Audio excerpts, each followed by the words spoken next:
Hello दोस्तों, आज हम इंडियन ज्योग्राफी के चैप्टर 2 भारत की मिट्टी के बारे में बात करेंगे। तो चलिए स्टार्ट करते हैं। भारत देश के विभिन्न क्षेत्रों में विभिन्न प्रकार की पाई जाने वाली मिट्टी की किस्मों को 5 भागों में बांटा गया है। पहला है जलोढ़, दूसरा है काली मिट्टी, तीसरा लाल मिट्टी, चौथी लेटराइट जिसे बलुई मिट्टी भी कहते हैं और पांचवा है रेतीली यानी रेगिस्तानी मिट्टी। तो पहली जलोढ़ मिट्टी के बारे में बात करेंगे। जलोढ़ मिट्टी को दोमट और कछार मिट्टी भी कहते हैं और इसे इंग्लिश में एलुवियल सॉइल के नाम से भी जाना जाता है। नदियों द्वारा लाई गई मिट्टी जलोढ़ मिट्टी कहते हैं। यह मिट्टी हमारे देश के समस्त उत्तरी मैदान में पाई जाती है। यह मिट्टी है हमारे देश के उत्तरी जो भाग है उन सभी क्षेत्रों में जलोढ़ मिट्टी पाई जाती है। और यही बता दें कि जलोढ़ मिट्टी भुरभुरा तथा ढीला होता है। उत्तरी भारत में जो जलोढ़ मिट्टी पाई जाती है वह 3 मुख्य नदियों द्वारा लाई गई होती है। पहला सिंधु, दूसरा गंगा, तीसरा ब्रह्मपुत्र। यह भारत के सर्वाधिक क्षेत्रफल 43% पर फैला हुआ है। जलोढ़ मिट्टी को 2 भागों में रखा गया, पहला खादर और दूसरा बांगर। तो खादर का मतलब होता है नया और बांगर का मतलब होता है पुराना। तो देखते हैं आगे। नदी के आसपास बाढ़ क्षेत्र की जलोढ़ मिट्टी खादर मिट्टी कहलाती है। खादर मिट्टी हर साल नई हो जाती है बाढ़ के माध्यम से। मतलब कि नदियों के आसपास का जो क्षेत्र होता है तो नदियों का बाढ़ का पानी जो आता है तो हर साल एक नई मिट्टी लाती है, तो उसी को खादर मिट्टी कहते हैं। तो वो मिट्टी नई रहती है। नदी से दूर ऊंचे क्षेत्रों के पुराने जलोढ़ को बांगर मिट्टी कहते हैं। बांगर का मतलब दोस्तों पहले बता दें, बांगर का मतलब होता है पुराना। जो नदियों के आसपास के जो क्षेत्र होते हैं तो वहाँ पे जो बाढ़ के पानी आते हैं तो वहाँ की मिट्टी जो होती है नई होती है, तो उसे खादर कहते हैं। और बांगर होते हैं जो नदियों से दूर का जो क्षेत्र होता है, जो नदियों से जो दूर का क्षेत्र होता है जहाँ नदियों के बाढ़ का पानी नहीं पहुँच पाता हर साल, इसकी वजह से वहाँ की मिट्टी पुरानी रहती है, इसे बांगर मिट्टी कहते हैं। यहाँ पे नदियों का बाढ़ का पानी नहीं पहुँच पाता है। हम नेक्स्ट पॉइंट देखते हैं दोस्तों। बांगर मिट्टी हर साल नहीं होती, अतः खादर मिट्टी अपेक्षाकृत अधिक उपजाऊ होता है। जो खादर मिट्टी होता है बांगर मिट्टी से ज़्यादा उपजाऊ होता है। जलोढ़ मिट्टी में भी ह्यूमस, नाइट्रोजन और फास्फोरस की कमी पाई जाती है।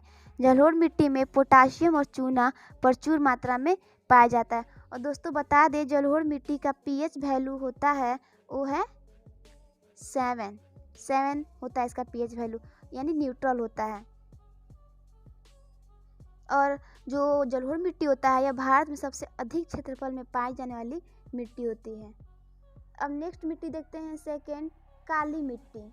अब हम काली मिट्टी के बारे में बात करेंगे। काली मिट्टी ब्लैक सॉइल में एक विशेषता यह है कि यह नमी को अधिक समय तक बनाए रखती है।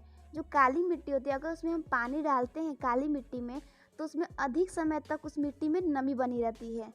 इस मिट्टी को कपास की मिट्टी या रेंगड़ मिट्टी भी कहते हैं। दोस्तों ये क्वेश्चन जो है कॉम्पिटिटिव एग्जाम में हमेशा पूछता है। यह मिट्टी को कपास की मिट्टी या रेंगड़ मिट्टी भी कहते हैं। यह बहुत इंपॉर्टेंट क्वेश्चन है दोस्तों। काली मिट्टी कपास की उपज के लिए बहुत महत्वपूर्ण है। जो काली मिट्टी होती है कपास के उपज के लिए ज़्यादा महत्वपूर्ण है। यह मिट्टी लावा प्रदेश में पाई जाती है। इस प्रकार इस मिट्टी के क्षेत्र में गुजरात, महाराष्ट्र, मध्य प्रदेश, आंध्र प्रदेश का पश्चिमी भाग और मैसूर का उत्तरी भाग आते हैं। और बता दें दोस्तों कि जो काली मिट्टी होती है इसका पीएच वैल्यू 6.3 से 6.4 होता है। इसका पीएच वैल्यू काली मिट्टी की। अंतर्राष्ट्रीय स्तर पर काली मिट्टी को चेरोनोजम कहा गया है।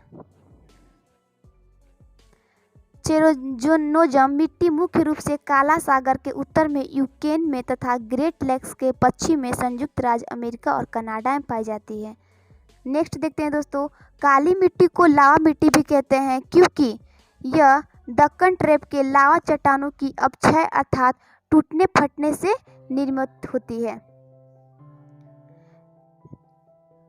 नेक्स्ट देखते हैं दोस्तों, काली मिट्टी की प्रमुख विशेषता यह है कि इसमें जल धारण करने की सर्वाधिक क्षमता होती है। काली मिट्टी आपने पहले बताया कि काली मिट्टी में नमी धारण करने की क्षमता अधिक होती है, यानी अगर काली मिट्टी में अगर हम पानी डालते हैं तो अत्यधिक समय तक उसमें नमी बनाए रहती है। काली मिट्टी बहुत जल्दी चिपचिपी हो जाती है तथा सूखने पे इसमें दरारें पड़ जाती है। अगर हम काली मिट्टी में पानी डालते हैं तो बहुत देर तक उसमें नमी बनाई रहती है, फिर उसके बाद पानी डालने पर जो मिट्टी होती है चिपचिपी हो जाती है, और जब सूखने पे अगर उसमें सूख जाती है वो मिट्टी तो उसमें दरारें पड़ जाती है। इसी गुण के कारण काली मिट्टी को स्वतः जुताई वाली मिट्टी भी कहा जाता है। नेक्स्ट देखते हैं दोस्तों, लाल मिट्टी। यह मिट्टी की कटी हुई मिट्टी है। यह मिट्टी अधिकतर दक्षिण भारत में मिलती है।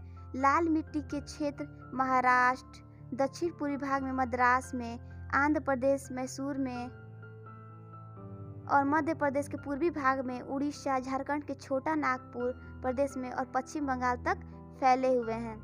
लाल मिट्टी लाल, पीली और चमकीली रंग की होती है, चॉकलेटी रंग की। इस मिट्टी में बाजरा की फसल जो होती है दोस्तों ज़्यादा अच्छी होती है। और ये भी बता दें कि जो लाल मिट्टी होती है दोस्तों यह बहुत ही ज़्यादा उपजाऊ नहीं होती है। यह भारत में यह मिट्टी उत्तर प्रदेश के बुंदेलखंड से लेकर दक्षिण के प्रायद्वीप तक पाई जाती है। और यही बता दें दोस्तों, इस मिट्टी में अगर पानी के संपर्क में आता है तो ये मिट्टी हल्की हल्की पीली दिखाई देने लगती है।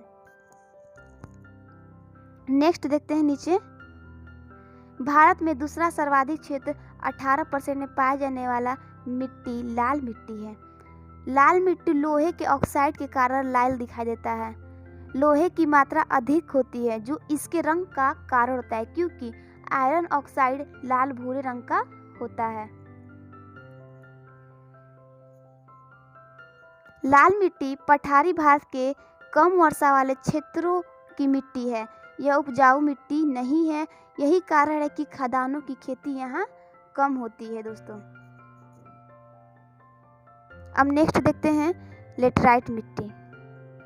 लेटराइट मिट्टी को लेटेराइट सॉइल, इंग्लिश में लेटेराइट ही कहा जाता है, के क्षेत्र दक्षिणी प्रायद्वीपीय के दक्षिण पूर्व की और पतली पट्टी के रूप में मिलते हैं। इन मिट्टी को पश्चिम बंगाल से असम तक देखा जा सकता है। लेटराइट मिट्टी का निर्माण दो परिस्थितियों में होता है। पहला 200 सेंटीमीटर से अधिक वर्षा और दूसरा अधिक गर्मी। और ये बता दें दोस्तों कि लेटराइट जो शब्द है लैटिन के लेटर शब्द से बना है, इसी नाम के आधार का इसका रंग है। लेटर का मतलब होता है दोस्तों ईट, और इस मिट्टी का जो पीएच वैल्यू होता है दोस्तों 4.0 से लेके 5.0 तक होता है। और यह मिट्टी जो है दोस्तों ज़्यादा उपजाऊ नहीं है और इसमें आयरन की मात्रा जो होती है दोस्तों अधिक होती है, इसलिए इस मिट्टी का उपयोग ईंट बनाने में ज़्यादा इस्तेमाल किया जाता है। यहाँ पे दोस्तों यहाँ दिया हुआ है कि ईंट बनाने के लिए सर्वाधिक उपयुक्त मिट्टी लेटराइट मिट्टी है। लेटराइट मिट्टी में ह्यूमस, नाइट्रोजन, फास्फोरस और पोटास की कमी पाई जाती है और लोहे की और एल्युमिनियम के ऑक्साइड की प्रचुरता होती है। और लोहे के ऑक्साइड के कारण लेटराइट मिट्टी का रंग लाल होता है और इस मिट्टी से ईंट भी बनाया जाता है दोस्तों, क्योंकि इसमें आयरन की मात्रा अधिक होती है और ये मिट्टी उपजाऊ होती ही नहीं है।